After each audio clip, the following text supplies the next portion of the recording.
Hello guys, welcome to my blog channel. तर guys, कसं आहात तुम्ही? आय होप की तुम्ही छान आणि मजेत असाल. तर गाईज, आत्ताचा व्हिडिओ म्हणजे इथून पुढे व्हिडिओ बघत असाल तुम्ही शेवटपर्यंत बघितल्यानंतर तुम्हाला नक्की कळणंच हा व्हिडिओ खूप महत्त्वाचा आणि हेल्पफुल आहे. त्यासाठी मी हा छोटासाच व्हिडिओ केलेला आहे, पण खूप काही सांगून देणार आहे. तर तुम्ही बघू शकता.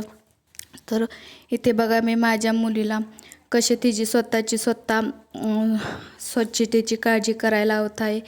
संध्याकाळचे वाजले आहेत 5 आणि तिथनं मी तिला कपडे घातले होते, कारण की तिला कपडे घालता येत नाही ती. तर तिला कपडे घालून ती स्वतःला कशी आवरायला लावत होती बघा.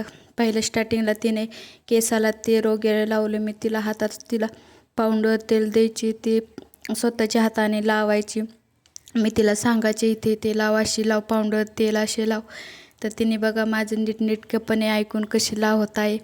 तर कसं आहे ना ह्यातून की मुलांना आतापासूनच छान वळण लावलं की ते त्यांना उपयोगी ठरतं नंतर. नाही तर आपल्याला सगळं पुढं जाऊनसुद्धा त्यांचं करावं लागतं, मग त्यांना काहीच उपयोग होत नाही वळणं लावून. तर इथे बघा ती माझी मुलगी कशी केस विचारत आहे. तिला केससुद्धा विचारता येत नाही, तरी ती आरशात बघून कशी केस व्यवस्थित छान अशी मस्त विचारत आहे. तुम्ही तर बघा इथं छान डान्स करत एन्जॉय करत तिचं चाललेलं आहे. माझ्यासोबत गप्पासुद्धा मारत होते. तर कशी दिसत आहे अशी सांगत ती केसावरून हात फिरवत. तिला केस खूप मोठी आवडतात. ते इथली शेजारच्या मुलींची केस मोठे असल्यामुळे तिलासुद्धा असं वाटत की माझेसुद्धा केस मोठे असावीत. तर बघा इथे किती छान मस्त असं विचारत आहे केस. नंतर तिचं आवरून बघा झालेलं आहे. तरी ते अजून तिचं असं मोठ्या मुलींसारखं केस विचारणं चालू आहे. तर इथं आवरून झाल्यानंतर ती पुन्हा आरशात बघायला आलेली आहे कशी दिसत आहे, कसे छान केस झालेले आहेत. नंतर मला तक्त्यापाशी नेऊन मला सांगत होती हे काय ते काय, म्हणजे मला शिकवत होते.